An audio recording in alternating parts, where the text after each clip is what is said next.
The British Council has been working in Venezuela for 75 years now, fostering cultural relations between this country and the United Kingdom. As we speak, we are now on our 104th day of almost daily and very violent anti-government protest, which often takes place outside our premises. This is the story of how we are managing to keep the operation running.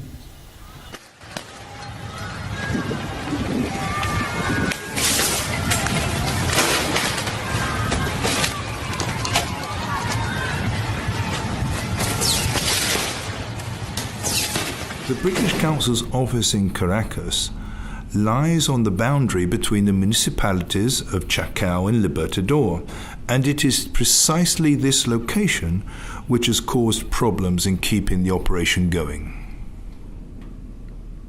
Almost every day, the senior management team has met to discuss the best options to guarantee the safety of staff and customers. Okay, guys, let's talk about daily meeting to see what we're going to do in terms of closure, staff, and all of that. By the way, it was very, very tense last night with the videos, and I was trying to get it through to you. Mark, you are not answering your WhatsApp messages, and we can't get through to you. We need your opinion, and so I would appreciate if you sort that out today. So, today the information that I have is that the opposition is calling for a blockage of roads in all the city from 12 until 4. My view is, this is more or less what happened on Monday, and on Monday what we did, we stayed in the premises and we waited until the roads were clear and staff were able to manage, they were able to get home safe. It's a bit risky. Things are getting more and more violent every day. Of course, staff safety is always going to be paramount. I think we should at least consider the possibility of closing the premises before lunchtime, so that, just to make sure that staff can get home okay. Well, in terms of TC, it would mean cancelling more than 20 classes. And what we saw on Monday was that after the protest finishes, the city starts to move relatively quickly and teachers were able to get home safely. So I would agree with Soraya that we should carry on as normal. Yeah, definitely. I think we need to do the same as we did on Monday and just stay in the premises and wait until the whole blockage finishes, and so staff can go home safely. I think that's the safer option from my point of view. But especially, Mark, if we close now, staff are going to be caught up in the middle of the chaos, and that would be really a difficult position for them. If we were to close, we would have done it last night, and we would have announced it last night, not now. I would say that the safest thing would be to stay open as we did, and I think it was safe for the staff to be here and then wait until they can go home. So are all in agreement that go along with what we did on Monday? Okay. Do we have any information about tomorrow? No, the opposition just put the plans for Monday, Tuesday and Wednesday. They have not announced plans for the coming days. I will have to monitor social media closely tonight and this afternoon, get information from the embassy, and then try to see what the situation will be for the next coming days. We've had to cancel classes and reschedule them to make sure that there is no risk to students and staff in terms of coming to and from the office. So I live in a town about 45 minutes away from Caracas, and there was one particular week that was really, really terrifying in terms of protests, because the protesters kind of took hostage of the town. There was a certain schedule that you can go do grocery shopping, you couldn't take your kids to school or come to work or go to work. So there was one particular day that I got home a little bit earlier, and it was just complete mayhem in the roundabout where the bus leaves you. There were Molotov cocktails flying in the air. There was just so much debris. There were tires burning. It was crazy. It was kind of like a war zone. So I got there a little bit earlier, and they were starting to put up some barricades on my walk home, and they were not letting anybody through. They were just adamant nobody could pass. So I started crying, like, I have to go pick up my son. Please just let me through. And they let me through, but it was really terrifying. I think the major issues that we face in the teaching centre are high staff turnover. which is an ongoing issue, and more recently, how to deliver the lessons during the protests.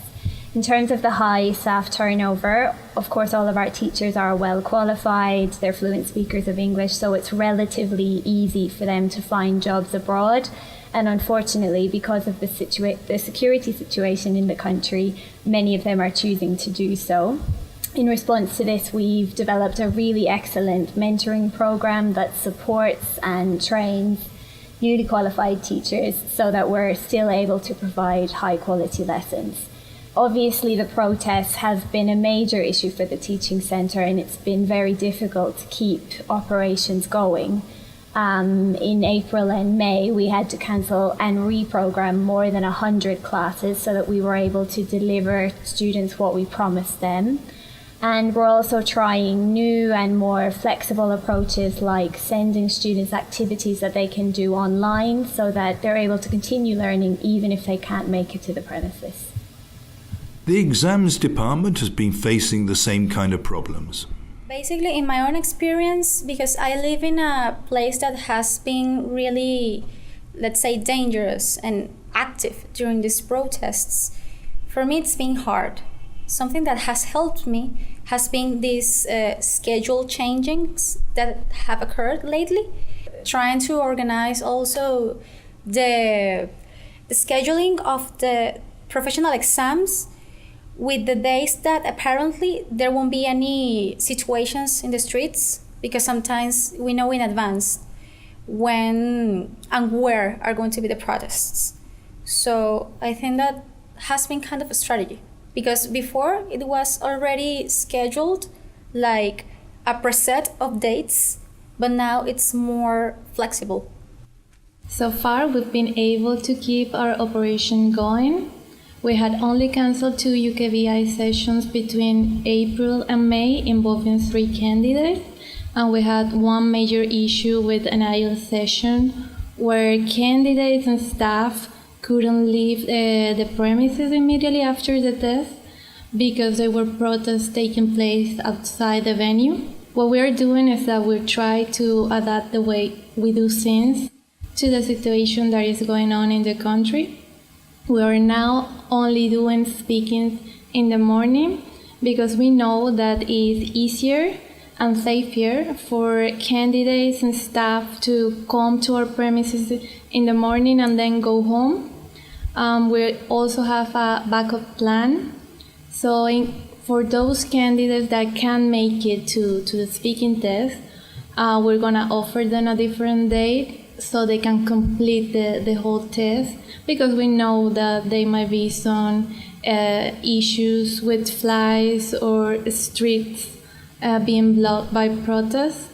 We are also given invigilators taxis on test day to make sure that they make it on time to the venue, and also trying to guarantee their safety. We're doing all this because we are trying to give candidates the best experience taking the test. Our regional finance manager was here recently to help us find solutions to the severe financial crisis which the country and our office are facing. So in Venezuela, there's a hyperinflationary environment. Coupled with that, there's a complex series of very rigid yet unrealistic rates of exchange for foreign currency, which we've used historically and which have distorted our management accounts.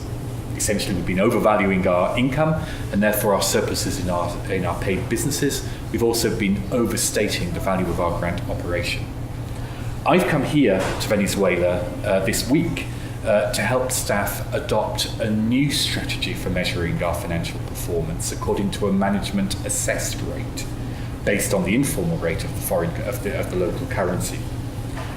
We are confident that this will help our accounts become more transparent, will put our Venezuela operation on a more sustainable basis, and will also help us avoid trapping cash, yet remain true to our values of our duty of care towards our brilliant staff here in Venezuela. Well, that's the story. The British Council has been in Venezuela 76 years, and during that time, it had witnessed a military dictatorship in the 1950s, a serious earthquake in 1967, 3 days of food riots and looting in 1999, 2 attempt coup d'etat in 1992, a landslide killing over 20,000 people in 1999, and now we've been through 100 days of anti-government protests with about 100 people killed, and we are still here.